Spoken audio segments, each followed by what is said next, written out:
Voici venu le temps du rendez-vous avec nous-mêmes, dans l'attente de la rencontre avec Dieu. Car rencontrer Dieu, c'est se convertir, être capable de changement. Qu'importe d'ailleurs le regard des autres, qu'importe aussi leur jugement.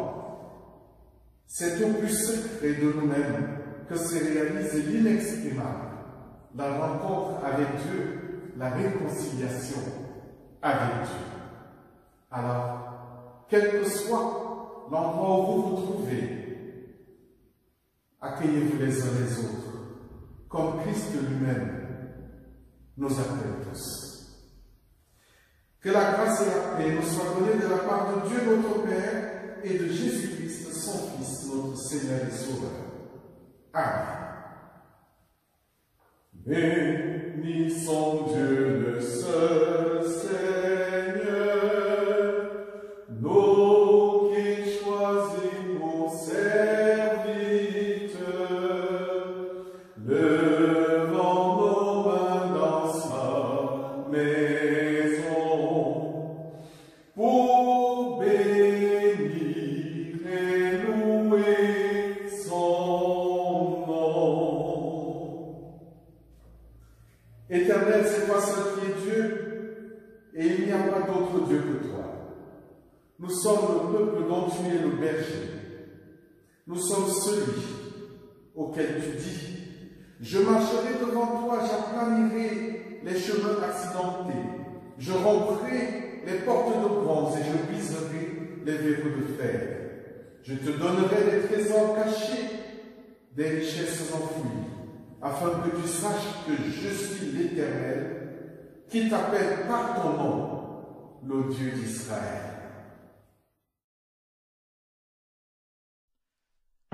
J'ai soif de ta présence, divin chef de ma foi. Dans ma faiblesse immense, que ferais-je sans toi? Chaque jour, à chaque heure, oh, j'ai besoin de toi. Viens Jésus et demeure auprès de moi. Prions le Seigneur.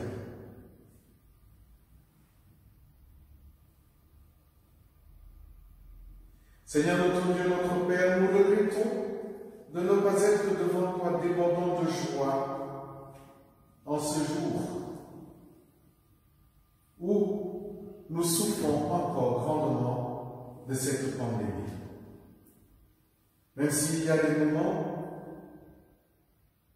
nous agissons et nous pensons comme si Jésus-Christ n'était pas venu dans le monde pour nous enseigner, nous exhorter, pour prendre sur lui le poids de tous nos soucis. Nous agissons comme s'il n'était pas ressuscité pour que nous soyons aussi appelés enfants de Dieu. Seigneur, tu nous connais. Il y a trop en nous pour te déplaire. Mais ta grâce est infinie. Ta bonté aussi. Tu nous acceptes tels que nous sommes. Seigneur, nous te disons merci. Oui, merci pour ce que tu es pour nous, notre Dieu, notre Créateur. Merci pour ton Fils Jésus-Christ, qui est venu dans le monde prendre sur lui le poids de nos péchés. Merci pour ton Saint-Esprit, qui nous éclaire par sa lumière et nous donne de vivre ce temps avec beaucoup de courage, dans la foi et dans l'espérance. Et merci, Seigneur, de nous apprendre à nous aimer, à aimer nos frères comme nous-mêmes. Merci, Seigneur, parce que tu fais tout pour changer nos cœurs de pierre en cœur d'amour. Au nom de Jésus-Christ, nous te prions. Amen. Et maintenant, jour après jour, je vis par ta bonté, sûr d'un pardon et d'un amour que rien n'a mérité. C'est ton esprit vivant et fort qui toujours me conduit. Et dans la vie et dans la mort, ta grâce me suffit. Je vous invite à la prière. Ô Dieu notre Père, nous te prions pour que ton esprit illumine nos cœurs, afin qu'à nouveau nous découvrions ce matin à quelle espérance tu nous appelles et quelle grandeur s'attache à ton nom. Fais que la prédication de ta parole rende présent parmi nous Jésus-Christ, qui, lui, est parole vivante pour les siècles des siècles. Amen. Évangile selon Matthieu, chapitre 25, versets 14 à 30, la parabole des talents. En effet, il en va comme d'un homme qui, partant en voyage, appela ses serviteurs et leur confia ses biens. À l'un, il remit 5 talents, à un autre 2, à un autre 1 seul, à chacun selon ses capacités. Puis il partit. Aussitôt, celui qui avait reçu les 5 talents s'en alla les faire valoir et en gagna 5 autres. De même, celui des 2 talents en gagna 2 autres. Mais celui qui n'en avait reçu qu'un s'en alla creuser un trou dans la terre et y cacha l'argent de son maître. Longtemps après, arrive le maître de ses serviteurs et il règle ses comptes avec eux. Celui qui avait reçu les 5 talents s'avança et en présenta 5 autres en disant « Maître, tu m'avais confié 5 talents, voici 5 autres talents que j'ai gagnés. » Son maître lui dit « C'est bien, bon et fidèle serviteur, tu as été fidèle en peu de choses, sur beaucoup je t'établirai, viens te réjouir avec ton maître. » Celui des 2 talents s'avança à son tour et dit « Maître, tu m'avais confié 2 talents, voici 2 autres talents que j'ai gagnés. » Son maître lui dit « C'est bien, bon et fidèle serviteur, tu as été fidèle en peu de choses, sur beaucoup je t'établirai. Viens te réjouir avec ton maître. » S'avançant à son tour, celui qui avait reçu 1 seul talent dit « Maître, je savais que tu es un homme dur. Tu moissonnes où tu n'as pas semé, tu ramasses où tu n'as pas répandu. Par peur, je suis allé cacher ton talent dans la terre.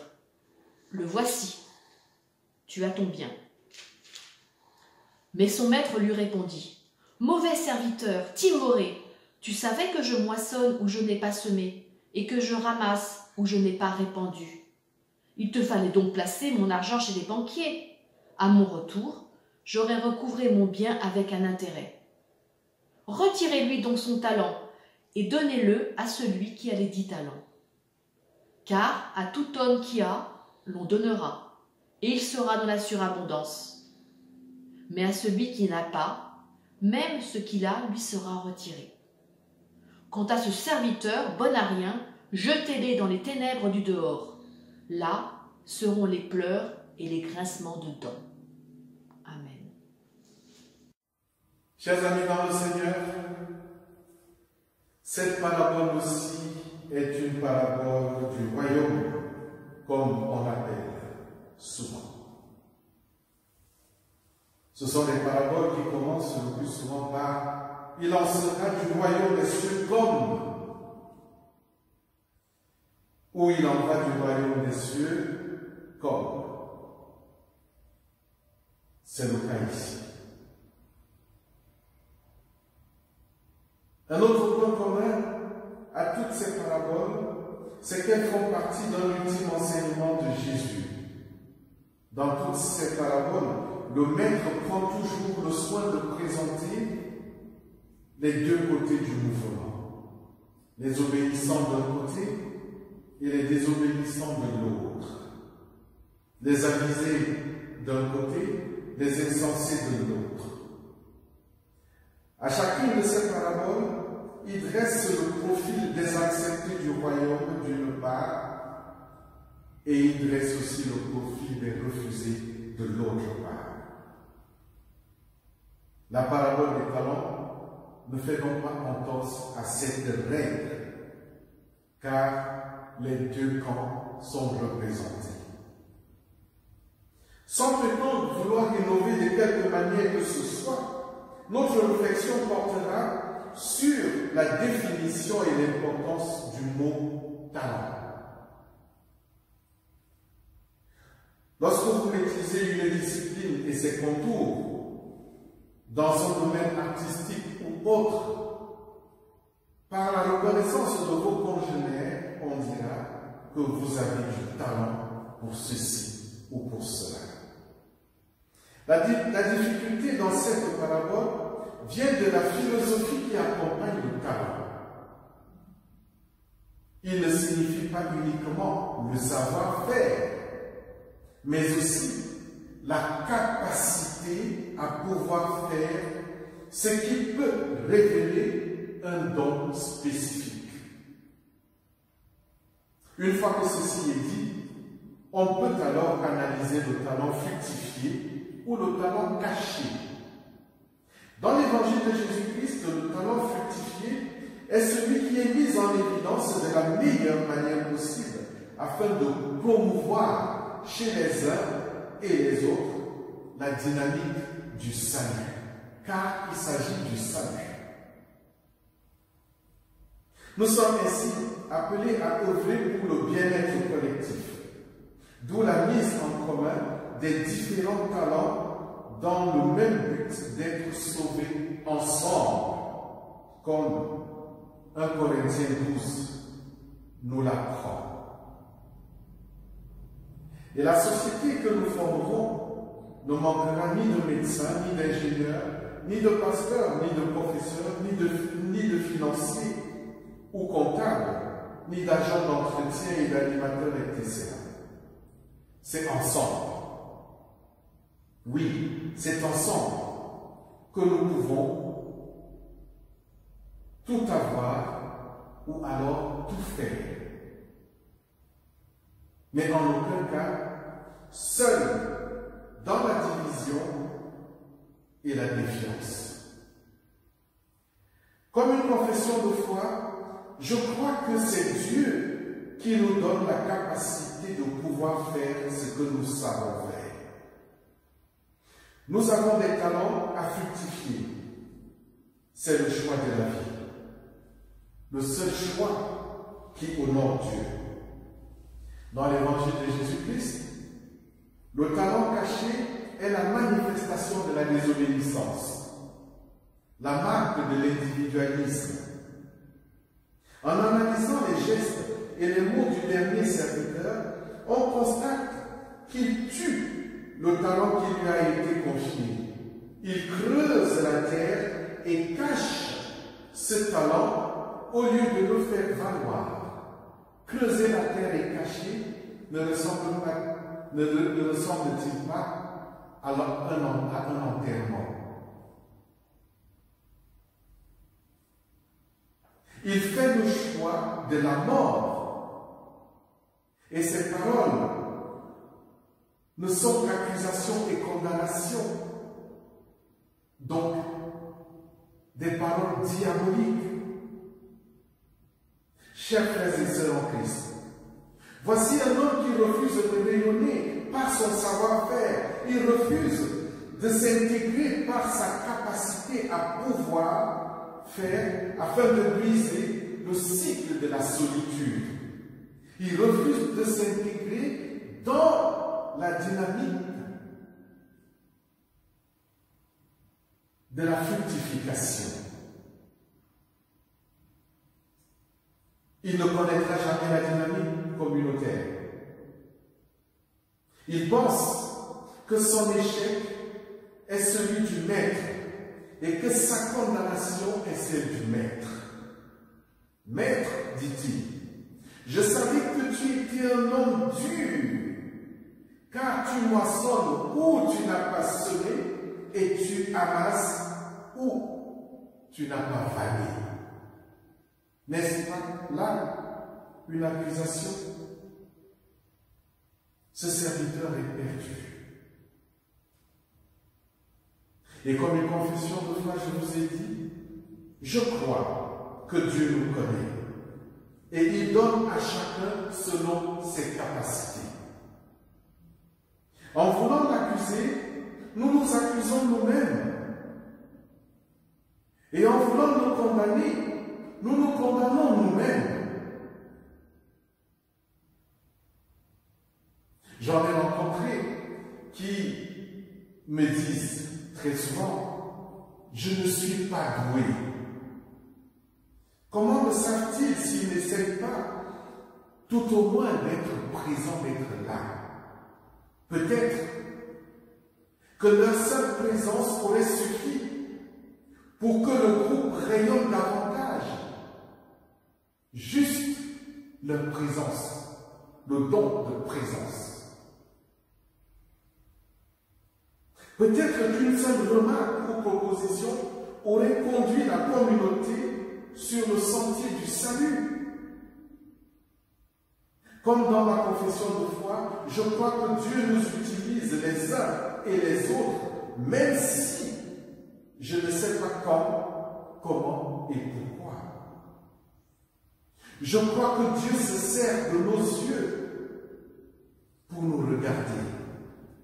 Je crois qu'il se sert de nos mains pour nous soutenir. Je crois que Dieu se sert de nos bouches pour nous parler. Je crois que Dieu se sert de nos pieds pour nous visiter. Je crois que Dieu se sert de nos cœurs pour nous aimer.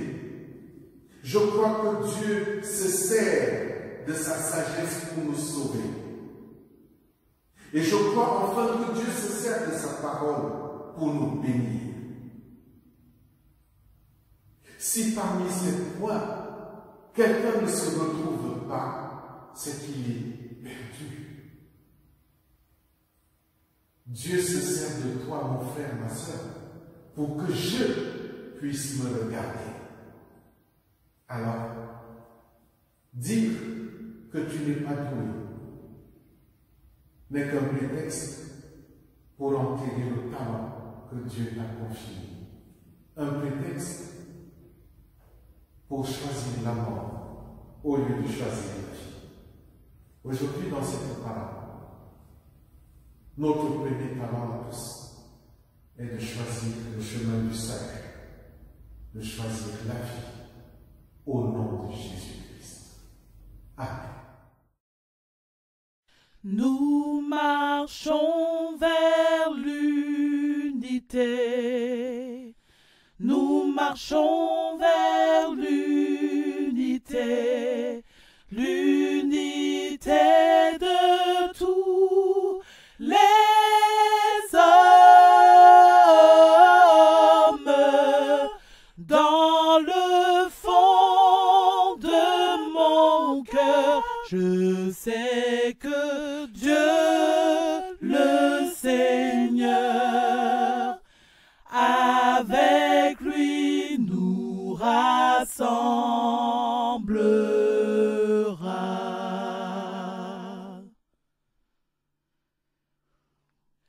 Plus jamais nous n'aurons peur.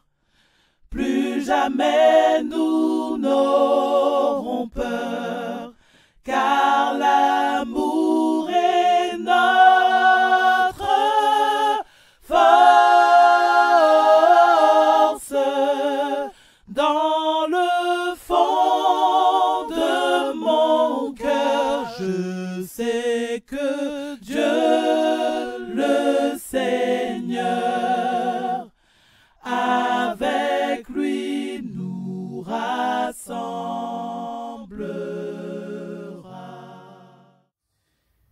Bien, chers amis dans le Seigneur, même dans le le confinement, après avoir partagé ces paroles,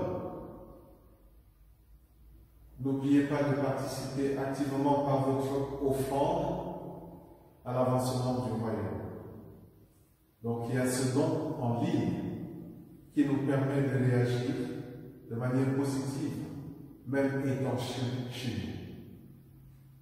N'oubliez pas de prendre ces coordonnées qui vont s'afficher à la fin de ce culte.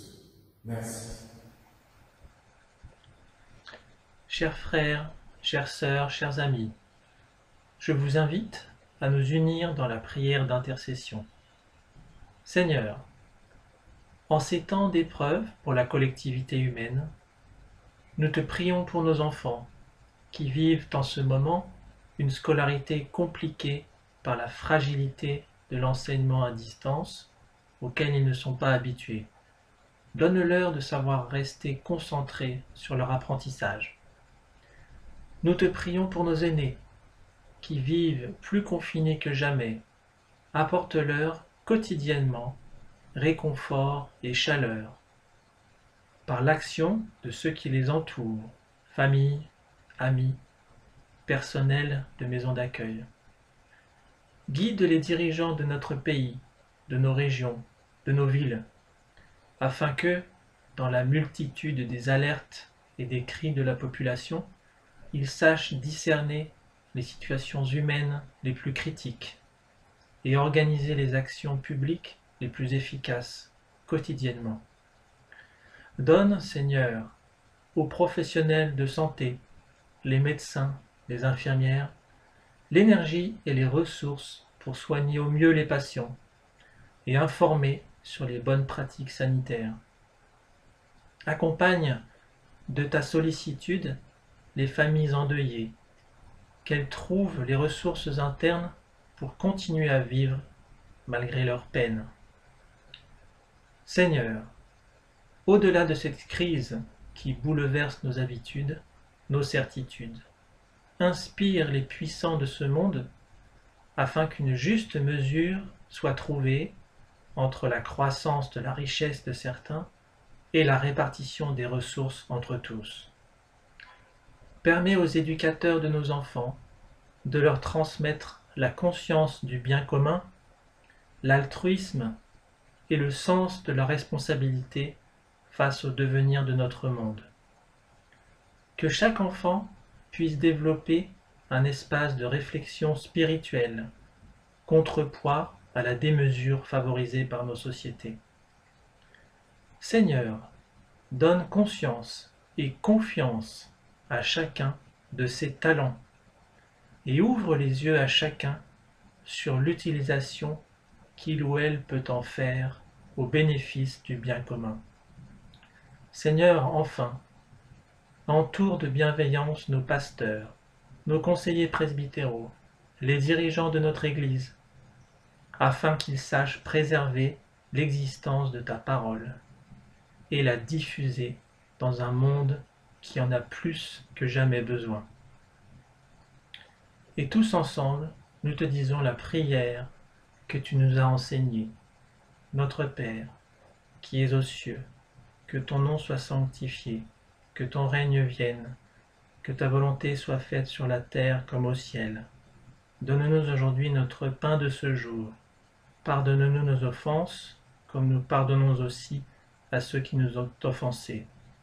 Ne nous soumets pas à la tentation, mais délivre-nous du mal, car c'est à toi qu'appartiennent le règne, la puissance et la gloire, au siècle des siècles.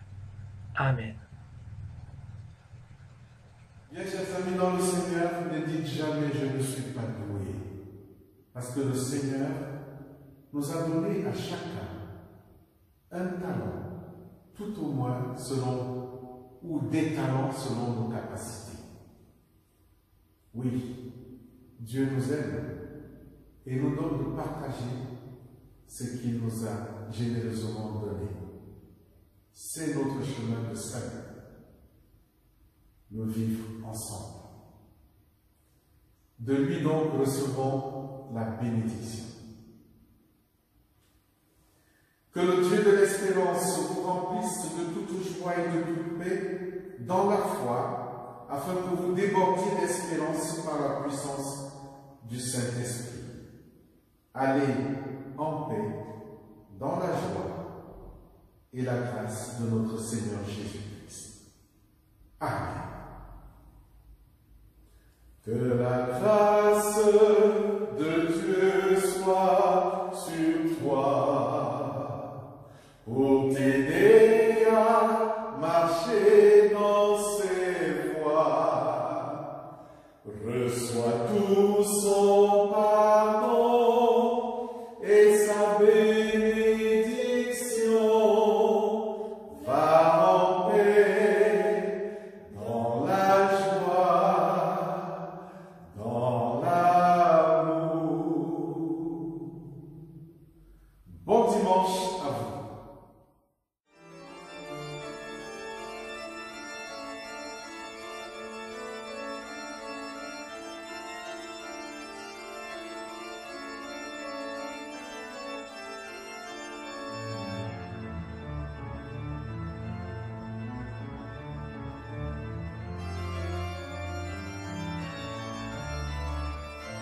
Bon dimanche à tous.